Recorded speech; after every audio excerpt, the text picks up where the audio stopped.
Lord, salamat sa isang napakagandang gising. Panginoon, maraming salamat sa bagong araw. Maraming salamat sa bagong pag-asa na nasa aking puso ngayon. Maraming salamat sa magandang gising na iniregalo mo sa akin ngayon. Salamat sa bagong araw na ibinigay mo sa akin ngayon. Alam kong mararamdaman ko na naman ang iyong guidance sa aking buhay. Maraming salamat sa mga instructions na natanggap ko sa aking puso. Alam ko na laging ang puso ko ang lagi mong kinakausap. Kilala mo ako, Lord. Alam mo kung ano ang laman ng aking puso at isipan. Hiling ko po sa inyo na lagi niyo po itong lagyan ng magagandang bagay para sa isang tahimik na araw. Alam ko din, Lord, na patuloy mo akong aalagaan.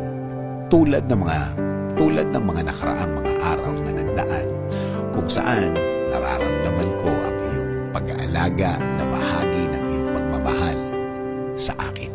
Salamat din, Lord, dahil babantayan at bibigyan mo ng pag-aalaga at proteksyon ang lahat ng miyembro ng aking pamilya sa lahat ng oras at sa lahat ng araw.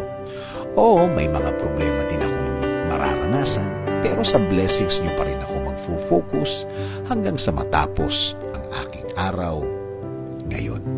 At tulad kahapon at nung mga nakaraang mga araw, I know that you will provide for me. I know you will take care of me. I know things will be better and okay compared yesterday, Lord. Alam ko din na ang dala ng bagong araw na ito ay bagong pag-asa, bagong pagpapala, bagong mga opportunities, right people that you will put in my way so they can be a good influence in my life. Salamat din, Lord, sa mga bagong bagay na aking matututunan sa araw na ito. Alam kong patuloy mo akong bibigyan ng mga bagay at aral na makakatulong sa aking pagkatao. Kaya, Lord, thank you sa magandang plano mo para sa akin, para sa aking buhay at buhay ng aking pamilya. Alam ko na ang plano mo ay mas mabuti at mas maganda sa aking plano. Ini-offer ko po sa inyo ang buong araw ko. Bigyan niyo po ito ng blessings. Bigyan niyo po ako ng bagong wisdom. Bigyan niyo po ako ng bagong kaalaman para sa ikabubuti ng aking buhay.